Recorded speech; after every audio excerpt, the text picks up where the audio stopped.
Okay, we are going to get started. Welcome to our first virtual event for this school year.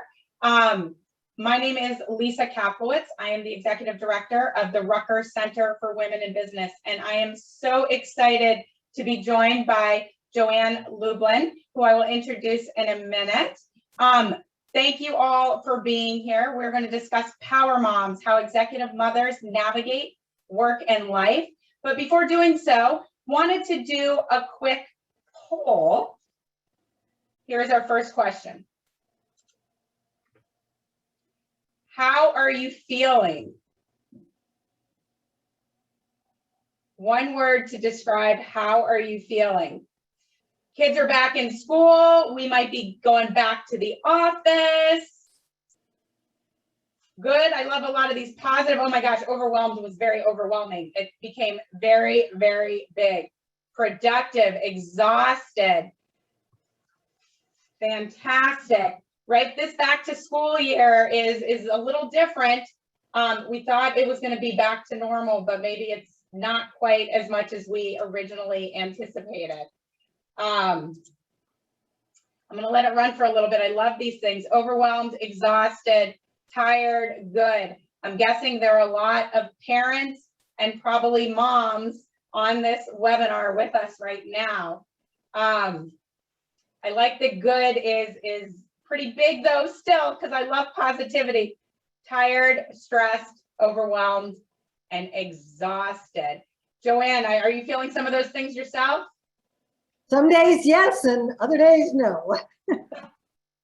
Awesome. I'm going to stop this right now. It's going, which is awesome. I love it. I don't want to stop it, but I want to get to the conversation.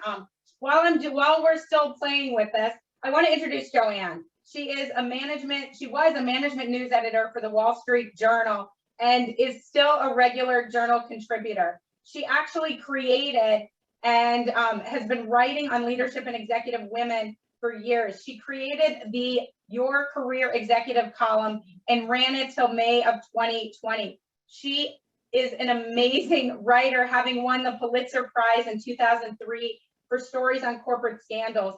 She also wrote, in addition to this book, Power Moms, which we're going to discuss today, a book in 2016, Earning It, Hard-Won Lessons from Trailblazing Women at the Top of the Business World. She also won the most coveted award in journalism, the 2018 Lifetime Achievement Award, the Loeb Award, which is the highest accolade you can possibly earn in business journalism. While she didn't go to Rutgers, she is a proud graduate of Northwestern University, graduating with honors, and she earned her master's from Stanford University. So Joann, welcome. I am so excited for you to be here with us today. And the feeling is mutual, Lisa. I'm a big fan of yours and what you're doing at the center. Thank you. Thank you. We appreciate it. So quick thing about the center right now, we are the Center for Women in Business. Really what we do is through education, opportunity, and thought leadership, we remove barriers, build community, and empower women with confidence and skills to succeed as business leaders. So what we are looking to do with Power Moms, and talking with Joann, is to do a combination of all of the above. What she's done is she compares two generations of women, which we happen to be an example of, right? Exactly. Baby boomers and Gen Xers / millennials, to examine how each navigates her emotional and professional challenges and juggling careers and personal responsibilities, families at home. So with that, Joann, you interviewed 86 Power Moms. I love that term, by the way. Baby boomers from the first wave, Gen Xers from the second, along with 25 of their adult daughters.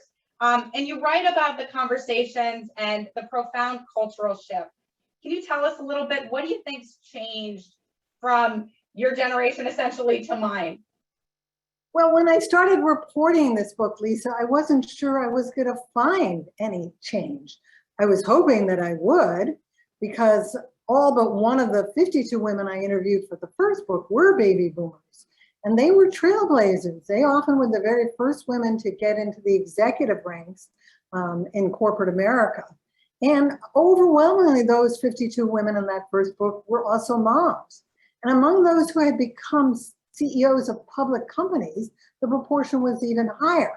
And so it made me curious as to whether all that trailblazing that first wave, that the boomers had carved for the women coming after them, whether it did indeed make life easier for the women who were anywhere from their early 30s to early 40s when I started reporting the book at the end of 2018.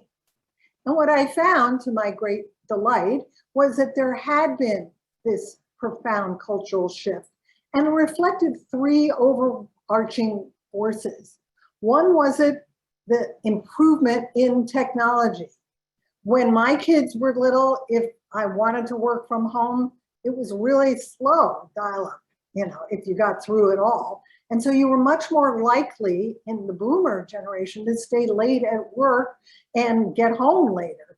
Whereas the Gen Xers and the millennials can kind of work pretty much anywhere, as has been proven again and again in the last 18 months, in which most Americans with white collar jobs have been working remotely and have been working remotely pretty successfully. The second change that I observed among the Gen Xers and the millennials compared to the boomer moms was that they were involved with long-term relationships, whether it was a husband, a wife, or a domestic partner, in which they were more committed to it being a partnership, a shared relationship, whether it was on the domestic chores front or on the parenting front. Whereas the boomer moms, if they were lucky, they got their husbands to occasionally help out, but not too often. There was this one boomer mom who said she would never ever think of asking her husband to go to school and pick up Johnny when he was sick and the nurse was calling, because she said he wouldn't do it. There was another boomer mom who worked nights at a TV station, and during her dinner break, she would rush home and make dinner for her stockbroker husband. And I had said to her, well, why couldn't he make dinner himself? She said, well, because he wouldn't either think of it or know how to do it. And the third change had to do with the most profound shift of all, which is that the workplace has changed. And you know this from all of the research that you've done and many, many other researchers have done, which is that corporate America recognizes that, particularly today, if they want to attract and retain the best and the brightest, they have to recognize that people have lives outside of work. And in particular, when that comes to parents. And so you have a more tolerant and understanding workplace, whereas the boomer moms, if you didn't like working at company A, company B wasn't going to be much different. And what has made that possible shift happen is that so many of those pace-setter, trailblazing boomer moms are now in positions of authority. We still have obviously relatively few women as CEOs of major companies, but the proportion of women in senior management is steadily rising. And as they get into those positions of upper management, they can serve as role models, they can serve as mentors, and most importantly, they can serve as sponsors for younger women who are struggling or not sure how to navigate their way through the corporate jungle, and particularly if they want to have kids. Yeah, no, I think that's really important. And I definitely can see my mom worked, and just the differences that she used to tell me about versus what I'm doing. She wasn't in corporate, but I still think that there are opportunities to evolve. One of the things I think I noticed even with my husband during the pandemic is the nomenclature that we use. I still think there's that mentality of helping. I'm helping, and yes, you're sharing, but you're not helping because these are your kids too. You were part of the process in creating them. Therefore, you are sharing. And so I think we're still working towards that, but definitely acknowledge that trailblazers like you, Joann, have made it much easier for women like me. You touched on the pandemic, Joann, and we can quote all the statistics. I even saw something from PwC the other day. 2/3 of workers are looking for a new job right now. And this whole back to the office thing is, there seems to be a disconnect with what some employers are doing it really well. And some are trying to get folks back, but their employees aren't. So there might be this great, migration as well. I read the statistic though from the Census Bureau that moms are 26% more likely to leave the workforce than dads. So we still have a challenge here. And from our research at the center, we found out that women are still doing more of the unpaid labor at home. You describe that, which I love because I talk about it all the time as well, that mothers also, in addition to their, if they're working, in addition to their corporate persona, they also have another title, CEO of the house.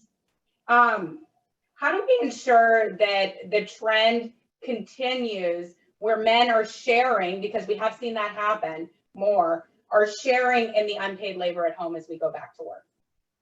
Yeah, I think your insights are totally on point. And what some of the other research I've seen has reported is that during the pandemic, dads have taken on more of the domestic chores that have to do with laundry or cooking. But when it has come to having to deal with educating the kids from home, most of that burden has fallen on mom. And sort of the stereotypical image is, you know, mom sitting at the kitchen table trying to work on her laptop, and then there are two kids at the other side of the table also struggling to learn from home. But dad's got the one office, you know, the one room in the house that has a door, and he's working in that office. We thought all that was going to be taken care of as schools across the country reopened this fall, but we're already starting to see a number of school districts reopen and close again and go back to virtual learning, or end up having to, you know, quarantine entire classes because one kid got sick. And so I don't think we're back to any kind of sense of normality that we had before. And so it's really important, it seems to me, for women who feel like they are still the CEO of the household, who are bearing what some people call the third shift, which is kind of keeping track of everything, everybody's schedule and who has to be where when, and who has or hasn't gotten their shots and when is soccer practice, to make sure that the partner in that arrangement does not view this as helping her, but as being his or her obligation to that individual who's playing the role of mother. And the way you do that is, it seems to me, is you start out that commitment to that other person with a frank and open conversation as to how you see your two careers evolving and what you each want in the way of a parenting responsibility, and commit to each other to be co-parents, and then revisit that issue as circumstances change. There was this one great example of a younger power mom who, before she and her husband got married, they agreed that they would have quarterly strategic planning meetings, where they would essentially, like you do at work, review their objectives when it came to their marriage, when it came to running the household. At one of those quarterly meetings, they debated, when she was pregnant the first time, whether they wanted to hire a nanny. And because he was going to be involved with a very demanding career as a surgeon, and she was going to be traveling a lot, that was one of the conclusions that they reached. It seems to me the other thing that's really important that we do to make sure that things don't go back to the old ways that the boomers struggled with is that we recognize that gendered role expectations still persist. And that's why you have women seeing themselves as the CEO of the house, either because that's what they prefer to do or that's what they think they're expected to do. And the way you attack that is you have companies and employers do unconscious bias training on a regular basis. Yeah, totally agree. And I think that goes back to the same thing that happens in the office. She doesn't want to clean up the dirty dishes. She doesn't want to take notes at the meeting. Don't assume that she wants to do all these things. Just like I don't want to do the dirty dishes at home either. So I think that's... How do you divide the labor in your house? Tell us about it. And so it's funny, when I read about the research that you've been doing at the center that relates to this. So when I read my book, which of course, you know, has all these flags associated with it, because I am a professor, so I like to take notes. You know, and I saw the term CEO of the house. I have been using that term before I read the book throughout the pandemic. And I'm lucky that my children happen to be a little bit older. They're teenagers, but they're boys, not but, and they're boys. Or they identify as being a boy. they're 13 and 15. And so my rule was, if you're taller than I am, you can help out. And we were privileged before the pandemic to have somebody help us clean the house. And I work full time. And I said, we're all home. That means more dishes, more laundry, more food that needs to be prepared, especially for teenage boys that are growing. And we decided to divide it all up. So I used my management skills. So CEO of the house wasn't because I wanted to do these things. Necessity is the mother of invention, right? I wanted to make sure that I was not going to do all these things. So what I ended up doing was we had a family meeting and we got together and said, okay, when are we going to clean? And they decided with me, but it was their choice, an hour on Saturday, an hour on Sunday. Well, that's 8 hours. That's a full, there are 4 of us. That's a full day of cleaning from what we used to do. And so we did that for a good 6-8 months. I can't remember because it's all been a days in this last year and a half. And we didn't get any creatures in our house that squeaked. And there weren't any creepy crawly bugs. So I consider what we did amazing, right?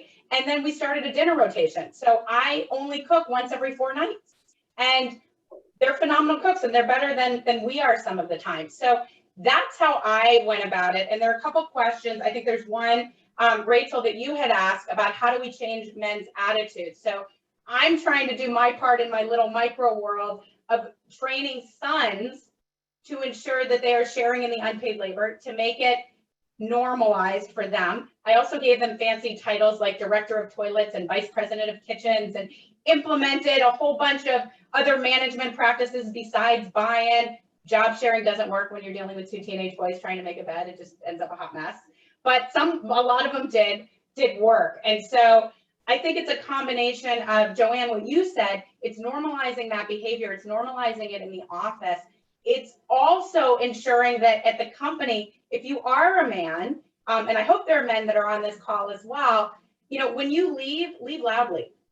I'm going to my kid's soccer game, or I have to go take my kid to the doctor. Not, I'm just going to shift out of the office.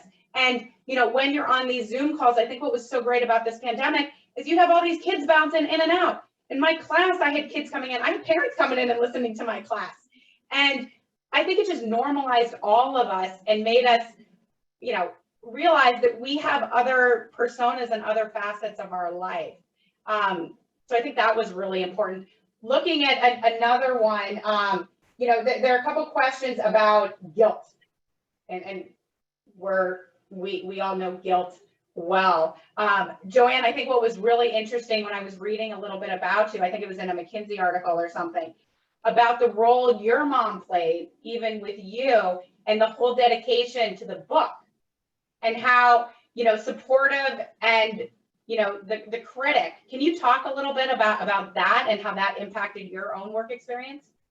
Well, my mom unfortunately passed away a year ago, April, but a couple of months before she died, which is the last time I saw her in person, the book was getting close to completion. And so I told her that I was dedicating Power Moms to her, and I asked her if she wanted me to read aloud the proposed dedication. And she said, oh, that's very nice. Yes, you know, I'd like to see that. And I showed it to her now, so read it out loud. And it said, you know, to my mother, Betty Lublin, who has always been my biggest supporter and biggest critic of my role as a working mom.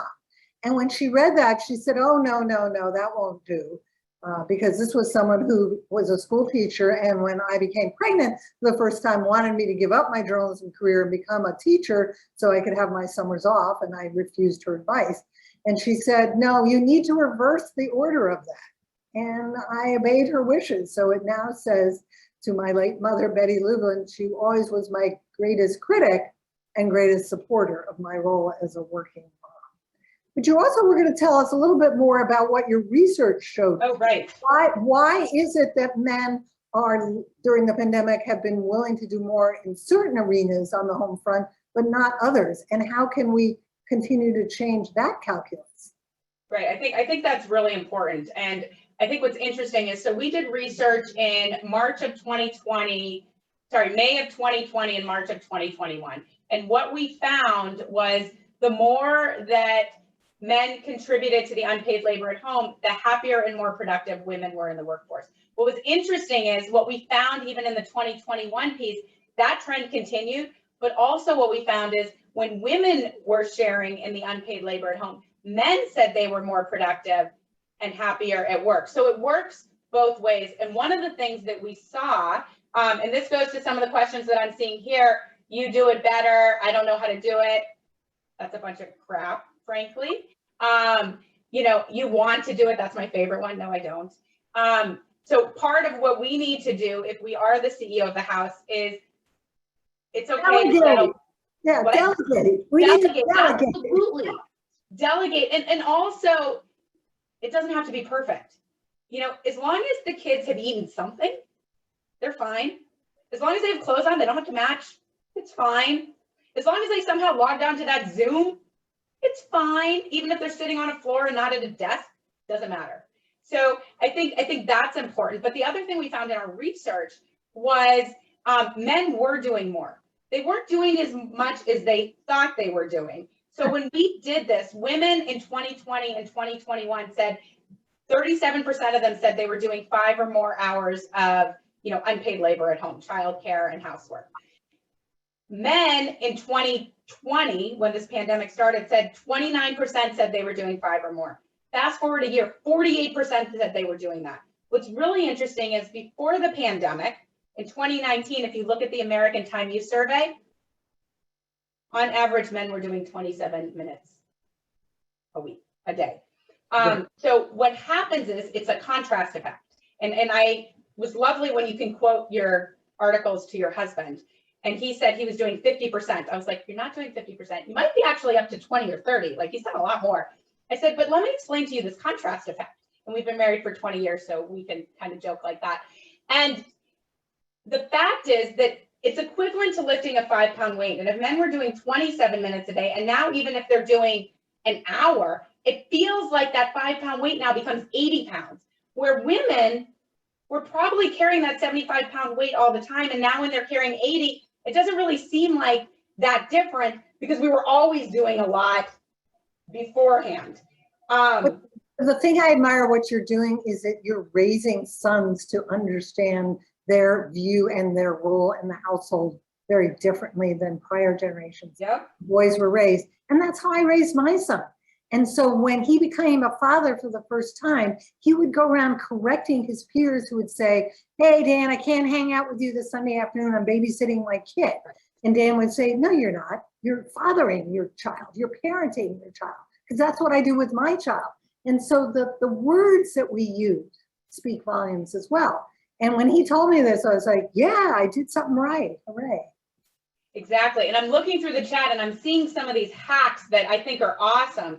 So Nora, I think responsiveness is really important. Like, what I think one of the things that we can do is we want to jump on it right away. We see that something happens, just sit back and count to 10 maybe, and see if somebody else responds. I've also run the test of seeing how long the garbage stays in the garbage can before somebody empties it and how much it has to overflow. And eventually somebody will get to it. Maybe not when I want it, but it creates that accountability as well. And Monica, I love that you pick your battles and you aim for progress, not perfection.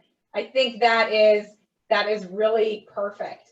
I see another question of struggling at my job where they expect everyone to be back in the office full time when a more flexible work from home schedule is probably more prudent.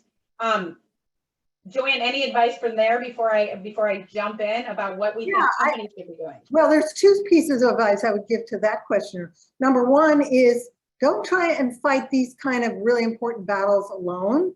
Look for allies within your workplace, both men and women alike, either through a parenting employee resource group or just, on a Slack channel, and mount a basically coordinated, campaign here. And document to the extent you can with your direct boss what it is you have achieved and how productive you have been during this time period in which everybody in the white collar workforce at your company undoubtedly has been working from home. But then it seems to me the second tactic, if that doesn't work, is vote with your feet. And that's what's so different. about these two generations of moms that I interviewed for the book.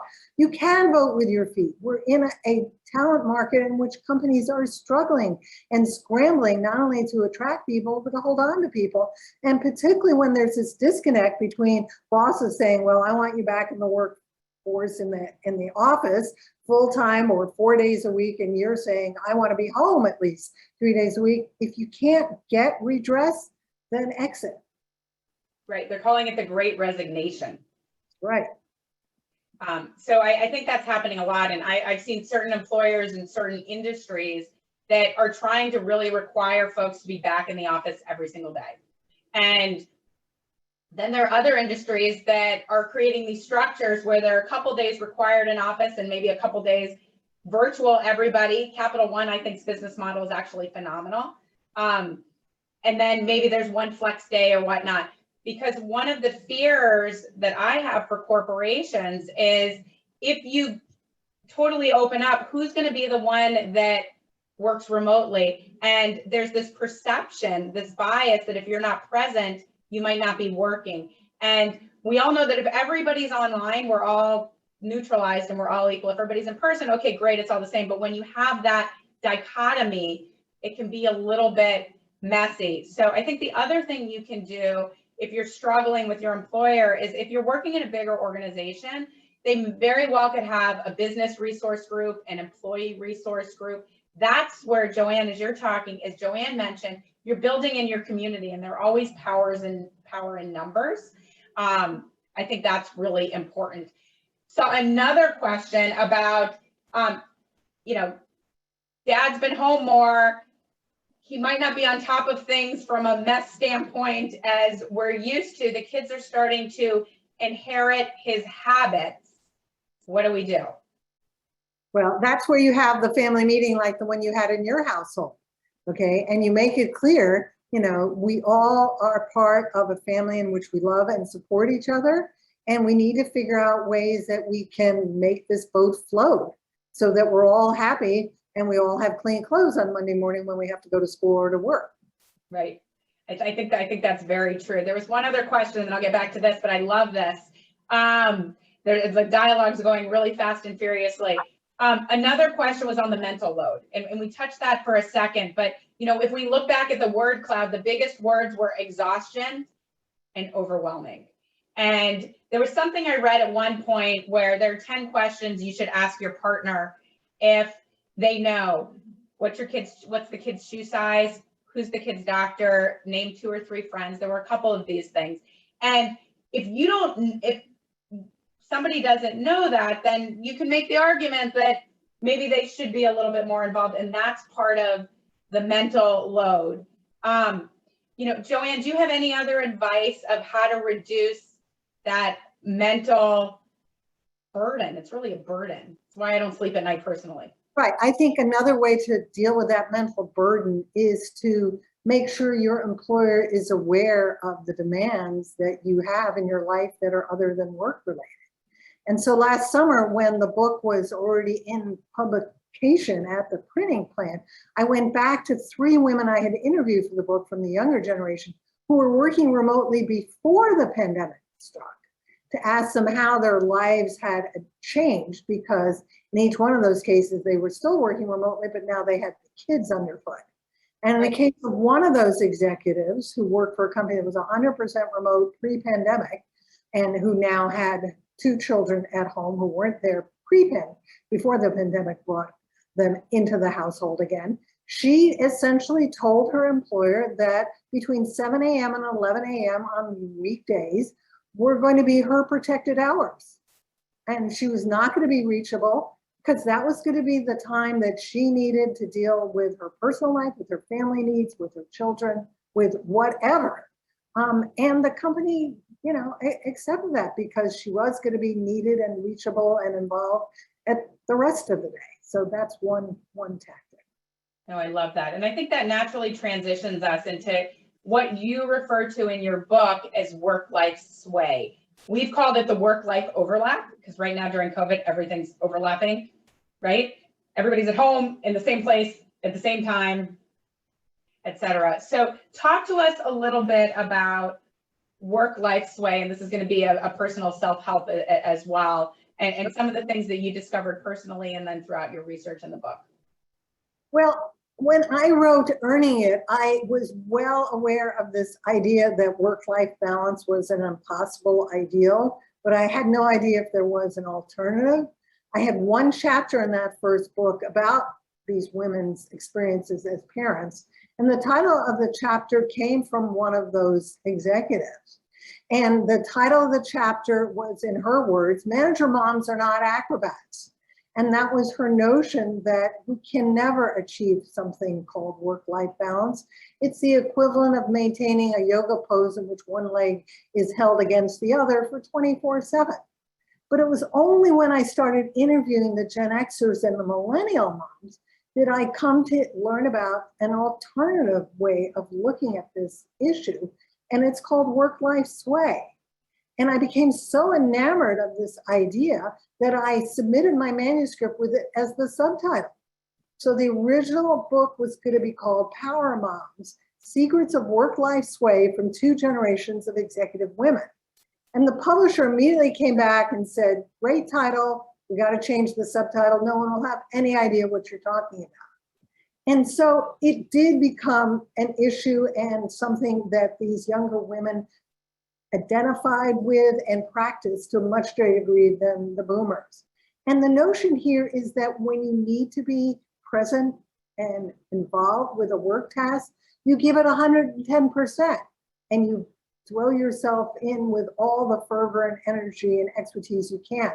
But life intrudes, whether it's children or dogs or overflowing water heaters or who knows what. And if your personal needs intrude, you sway out of the work mode and into personal life. And the younger executive mom who first opened my eyes to this concept had told me about how it applied to her. And then when I was walking out the door, it said, by the way, it has a name. And in her case, she was at the office late one afternoon in Manhattan, not that many blocks away from where she lived. And her nanny texted her a video of her toddler taking his first steps. And so she was thrilled to essentially, in the moment, be able to watch her son walk for the first time. But she also did not feel guilty about shutting everything down and going home, because she knew that when it was relevant and appropriate and she had the time, she would catch up on work later. Now, it's been more difficult, obviously, to practice effective work-life sway when work and life are constantly flowing into one another when we've been working from home. And that's why having those protected hours that I was mentioning that this one younger executive mom essentially created and insisted upon having is an important way of making sure that you can get stuff done. I think that's really important. And I think that leads to, this question over here about burnout. Talk about, because it's real. I know one of the things that I started doing is I finally have a carpool pickup and drop off, which is phenomenal. And one of the biggest things of progress last week was I was the only woman at carpool drop off among the 3 families. That means, so when I say that to a bunch of people, they look at me like, well, what does that mean? And it meant the other 2 parents were the dads. And the dad was the one driving to school. And my husband had a later shift. He's actually probably doing more of the driving right now than I am, which is great because he has more flexibility as they haven't gone completely back to office yet. But what are some of the hacks that we can use to prevent burnout? You talk about a bunch of them in your book.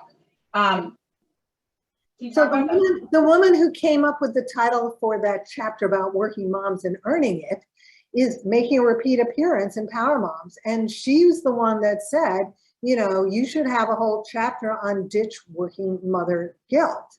And so that chapter spells out 10 different hacks to ditch working mother guilt. And one of them was one that she suggested, which is the idea of you looking at life as the glass half full rather than glass half empty. So if once again it's 7 o'clock and you're finally sitting down to dinner with your significant other and your children, rather than guilt tripping yourself about, OMG, it's 7 o'clock and we're just finally eating, celebrate the fact that, guess what?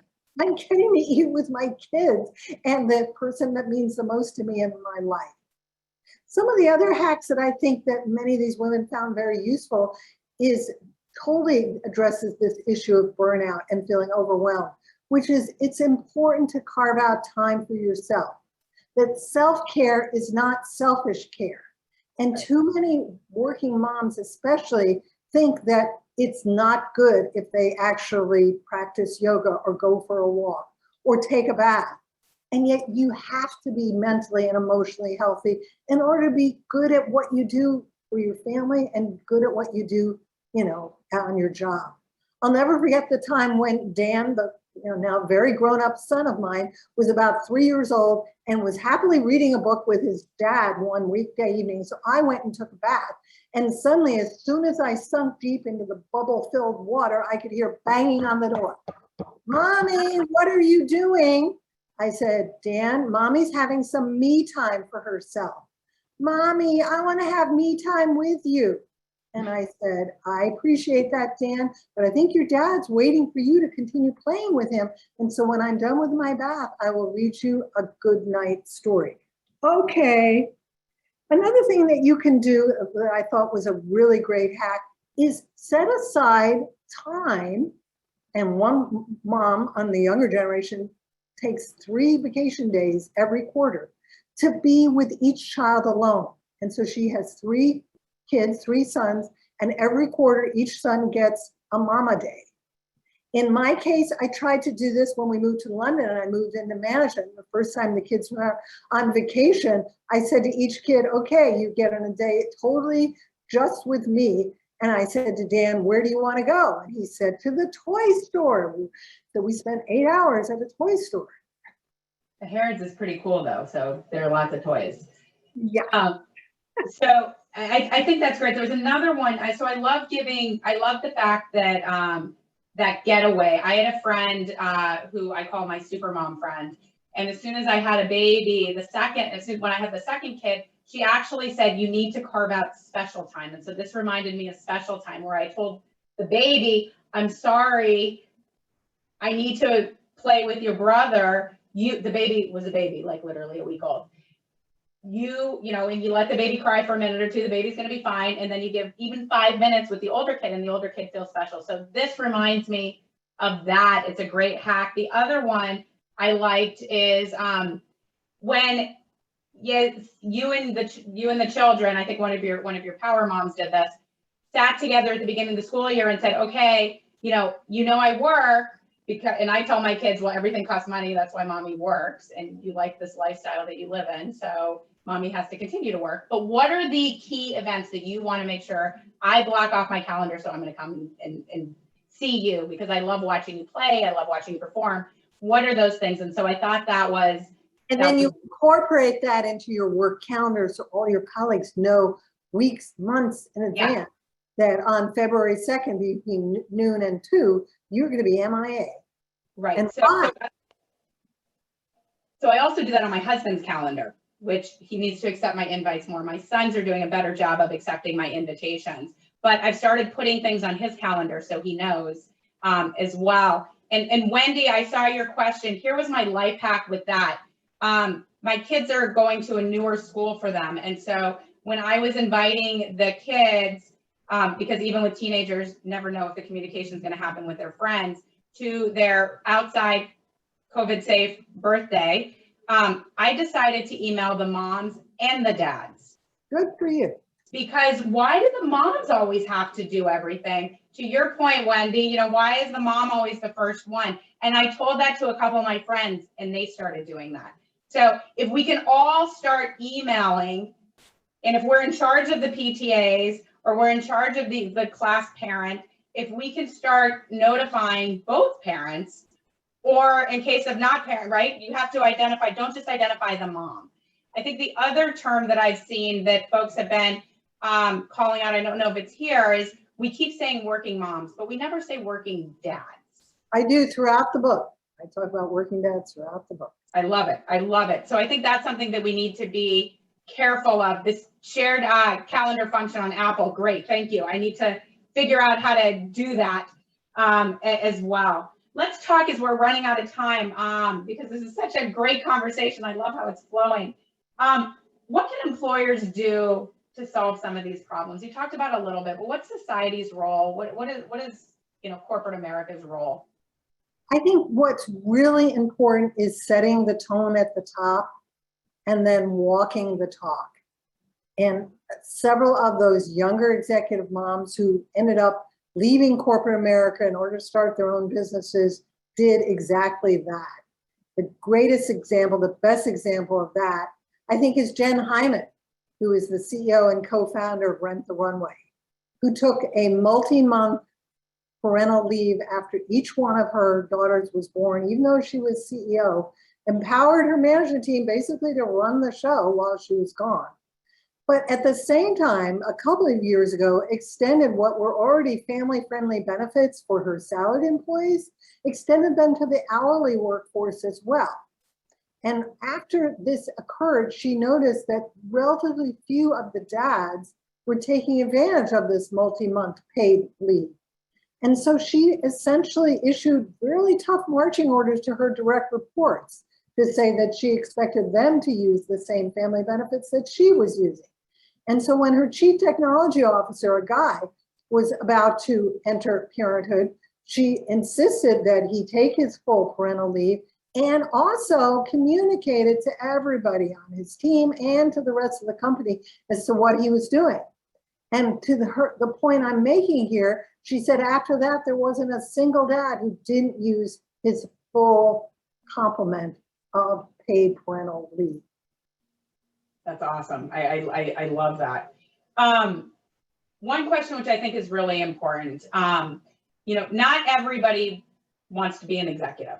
And I think that's key. And at the center, one of the things that we've consciously done is one of the areas that we focus on is that mid-career woman. And that mid-career woman doesn't mean level. It just means like if she has a 30, 40-year career, sometime 10, 15 years, 20 years is probably the middle of her career life. And so what are some things? Not everybody has the resources to hire the nanny. Not everybody has the resources to outsource the cleaning. What can some folks do to still create that balance in their lives? Well, one thing you can do is create a situation in which you explore things like a shared nanny, where you don't have to employ a full-time nanny because there is another family that has children close in age. And of course, we saw this happen with some of the virtual schooling. My son and his wife did exactly that. They hired a college student part-time and shared the cost with another family whose two kids were close in age to their two school-age kids, who they then switched off houses. 1 week, this virtual education was going on in their basement for these 4 kids, and then the alternate week, they moved to the other family's house. And at the same time, I think we should look for ways to pay it back. And so I mentioned this one example. She actually was not a woman I interviewed for the book, but she's my personal physician, who told me that when her daughter was young, she relied often so much on stay-at-home moms in her neighborhood to fill in her childcare gaps after school, that she would always take a week of her vacation every year in order to have play dates every day at her house for the kids of the stay-at-home moms as a way of thanking them for the favors that they had done for her. So I love that. I've tried to do that like on the weekends when I know I am available, or my husband's available, but when the kids were much younger, it was probably more me, of being there, hosting the play dates. Now, all the fantasy football is always at our house every Sunday because we can do it outside. But to take that on, because I knew that I was going to have to rely on the village, which I think gets into the question, we've talked a lot about couples where there are dual parents. A lot of folks are single parents, and some of these hacks don't necessarily work, but some actually do. Can you talk for a second about that? I was just blown away by how resourceful the women I interviewed for Power Moms were, who ended up being single parents. Andrea Jung, I think, was the most amazing. She becomes the very first female CEO of Avon Products in her early 40s. And all 12 years that she was CEO, she was a single parent. What I observed was that in several of these cases where the women were single parents, they were women who were women of color, either Black or Asian or Hispanic. And in many cases, they could rely on extended family members to help them manage some of those childcare and home requirements. In one case, the woman and her husband got big promotions at IBM. They both worked for IBM. They were moving to a part of the country where they had no friends, no relatives. Both her parents were entrepreneurs with their own businesses. She reached out to her mom and her dad decided to essentially sell their business and come live with them. And in turn, when she needed to go on business trips, her mom or her dad, or sometimes both, would come with her when her kids were little, so that she didn't feel like she was away from her children, because she was traveling most of the time, as much as she had been before.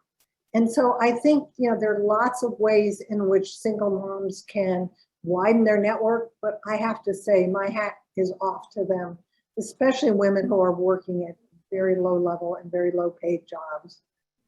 We need a national mandated, federally required paid family and medical leave, and we need much more support even than what has recently passed Congress in terms of childcare facilities. That will help single moms a lot. I could not agree with you more. I think that is key to retaining women in the workforce is paid family and medical leave and universal preschool. I think is really paramount, and I think it sets our country up for future generations that are going to be even more educated. And we're the exception to the rule in terms of the industrialized world.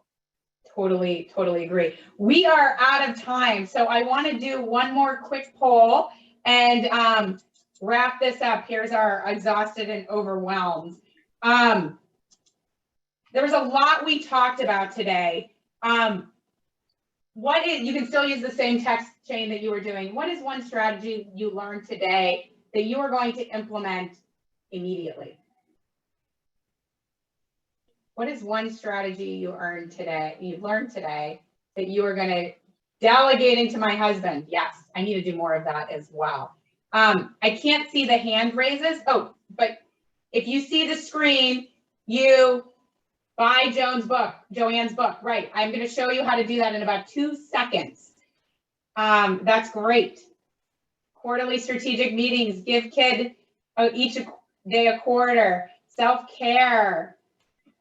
I love it. That is awesome. Me time. Ditch the perfectionism. This is great. I think there's a lot of good learning here. I'm not supposed to use these sessions as a self-help session for myself, but I think I personally got a lot out of it as well.